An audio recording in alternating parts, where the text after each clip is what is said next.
My name is Airship Enoch. I'm an airship captain that works at Aw2 Music. We produce music for a lot of television shows, reality TV shows, as well as movies, games, and documentaries. I'm also an adventurer and a hero. So this is a full-time gig.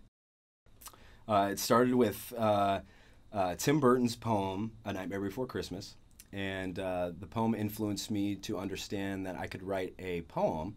It could be turned into a movie, a game, or something in a media fashion. So it started off that way. I went up to Scott, actually, and said, Scott, I'm going to write a poem that's going to be turned into a movie. And he says, okay, that's wonderful. The next day, I slapped a 5-page poem onto his desk, and we started Airship Enoch. So that was the beginning of it, is poetry. But what also started the becoming of Airship Enoch is video games. I have a huge passion for video games. Always love video games. The music, the sounds, the storyline, the characters. And I dove into my passion for video games and decided to weave that into the poetry, which really began the airship adventure, I guess I could say. The epics of Airship Enoch. After Eden is a very interesting place. I developed it to involve real-life history. I've developed it to involve my passions of video games as well as adventure and also science and exploration. The world of After Eden is a world where hybrid creatures, actually, the mixing of DNA between humans and animals and plants start to manipulate the earth. And Airship Enoch is born by discovering ancient technology that's actually more advanced than his current day. So this whole world of After Eden is this advanced technology, and these beasts are coming back onto the earth like the times of old. And Airship Enoch is the hero that steps into the place of saving townspeople, of slaying beasts, going on quests, and exploring the world to actually end up slaying a giant by the end of it, which is quite fascinating. Gilgamesh the giant, actually. And actually, the whole record ends on a to be continued. So the world of After Eden is constantly growing. It's evolving. There's guilds, just like kind of like your favorite video games. There's characters that you're introduced to throughout the whole entire world of After Eden. There's different types of cultures. Everything is very in-depth. The lure, I would have to say, of After Eden is pretty complete. It's looking really good. Well, like I said before, I love video games, and I love the music and the sound effects and all the actions and the quests and all these things. I also love creating music that makes you feel like you're a part of a certain type of world. So when I was coming up with the whole entire record, it was very different. It was a blueprint, if you will. And most people don't really make blueprints. They try to, create something that's been noticeable or relevant to somebody. But I wanted to create something that is a reflection of who I am creatively. And I played a lot of video games in my life, and a lot of time was wasted, quote unquote. And I decided to take that wasted time and turn it to productive time and say, okay, I'm going to use all this knowledge I learned from video games, I'm going to put it into a real life album. And instead of just kind of playing these role-playing games, I'm going to get the swords, the armor, and I'm going to train. I'm going to get stronger, I'm going to shoot archery, I'm going to make fat beats and play it in the clubs. And also score, films and video games with beautiful piano music. All these things, I decided to play role-playing games in real life in a healthy way. I'm not going off doing crazy stuff, right? But I take the positive things, and I want to put that into my music, and I want to put that into my story, and I think I achieved that through the world of After Eden and my record. Yeah, absolutely. I come to work every day. These guys see me. I'm in armor, swinging swords. They're cool. They know if anybody breaks in, it's probably not a good idea for the person breaking in.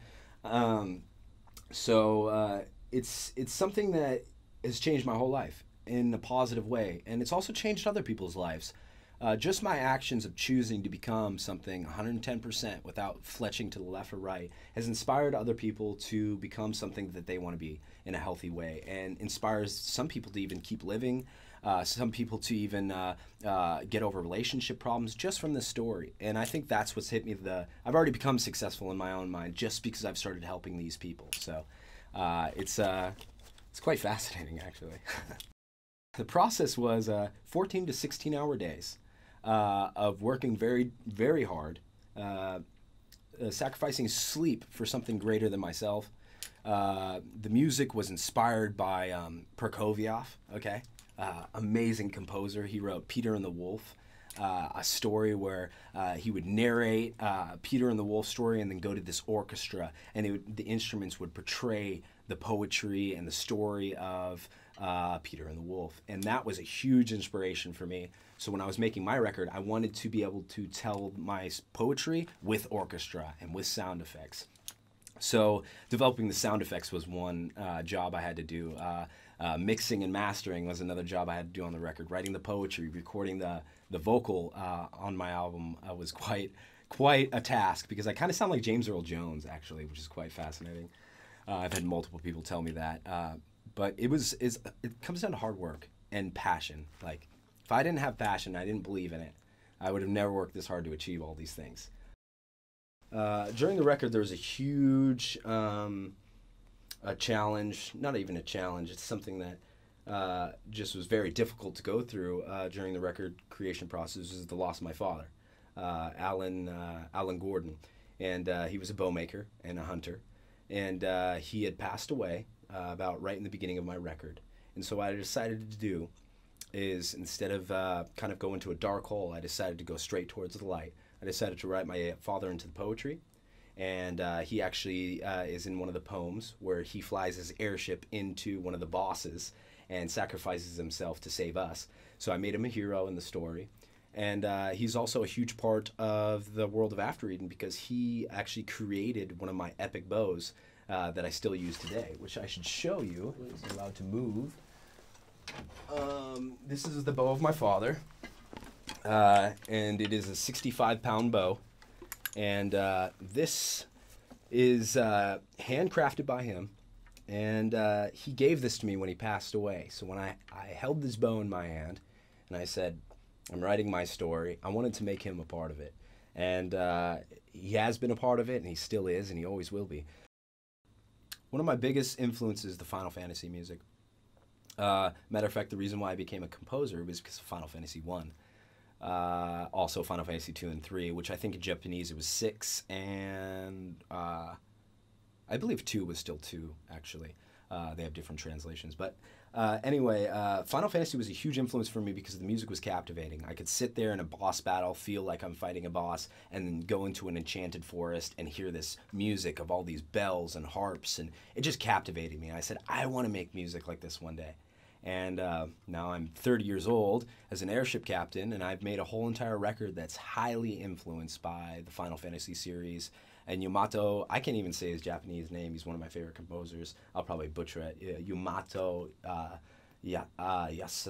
I'm not even going to try the last name, but just take my word, he's awesome. Okay, there we go. So he and his series of music for, I think, up to 10 Final Fantasies was my biggest influence.